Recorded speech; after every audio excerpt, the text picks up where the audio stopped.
Today on Boulder Creek Yard, I'm going to assemble this coal flood loader for the National Model Railroad Build-Off from Walthers.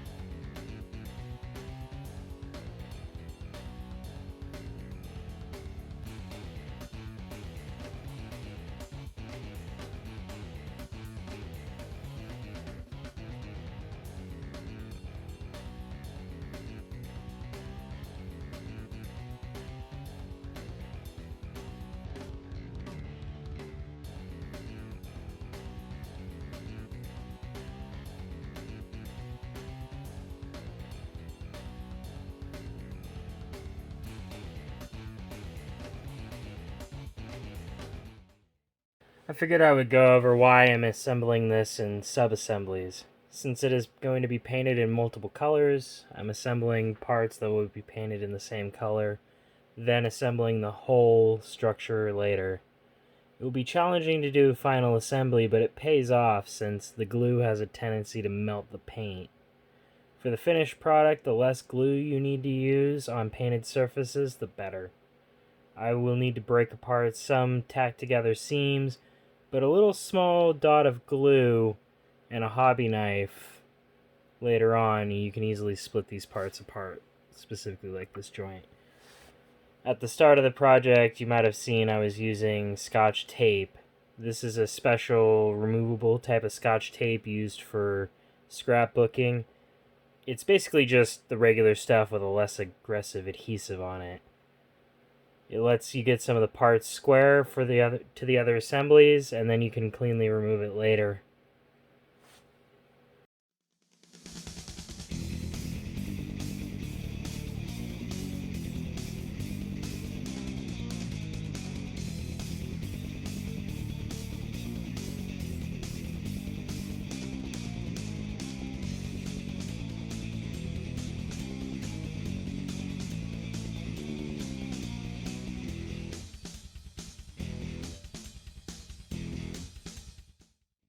So I've been having some issues finding photos of coal flood loaders. There just aren't really good ones on Google at all. However, one thing I noticed is look around on some of the forums if you're trying to find something. Maybe somebody will post a link to Google Maps and you can use the Street View to view everything you needed to see about some of these buildings. That's just a quick tip in the middle of all this.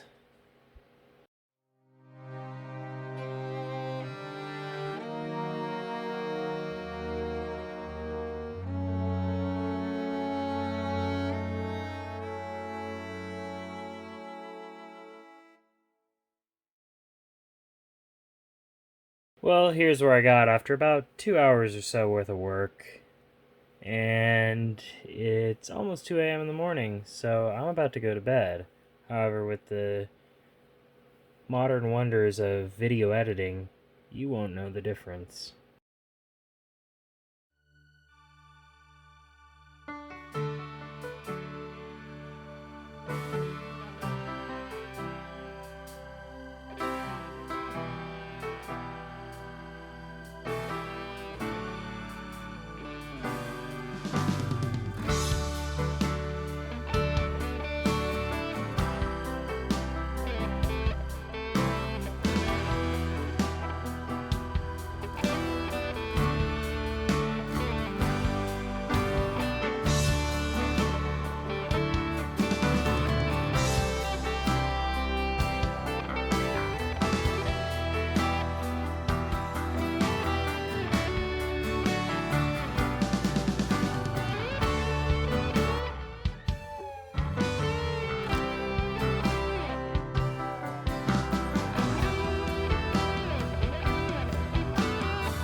So I'm going to make weathering another video, I think. However, I've decided that while I have the airbrush out, I'm just going to give a little bit of top-down black coating, like, you know, a little bit of coal got away from them and settled on things.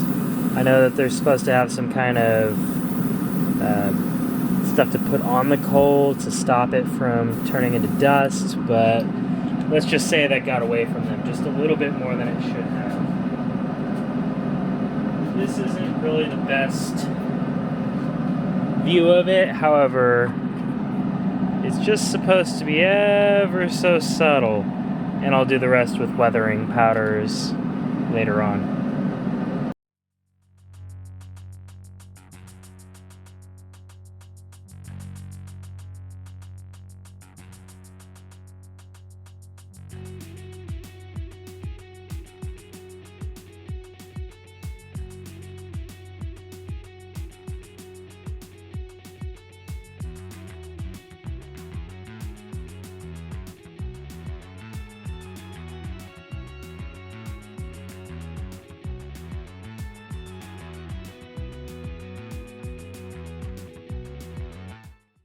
There you have it, folks. The coal flood loader is assembled and painted. I'm going to be doing some videos later on weathering this. I have to look at how coal affects things. I have a basic idea, but I'd like to just do my research first. One thing that hasn't been assembled is the conveyor. As you can see, it is currently in its major components. I have to figure out how I want to set up the layout first before I go ahead and put that together. As you can see, I've already done some messing around with the track. I'm going to do another video on my thoughts behind this. I currently have my own layout, and I was kind of looking at using this as a extension, a 4-foot extension. I don't follow any specific modular setting or setup, but I figured that why not add some expansion if I can. The plan will be that when I'm not using it, which will be most of the time, it'll just be taken off and hung on the wall. When I want to use it, when I want to add just a little bit more track, I just take it off and hook it up. I gotta figure out how to deal with the odd corner that I added over there, but I think it'll be relatively simple with some rail joiners and glue. Anyways, thanks for sticking around and watching this video. If you have any comments or suggestions, go ahead and leave them in the comments. Thank you very much. Boulder Creek Yard out.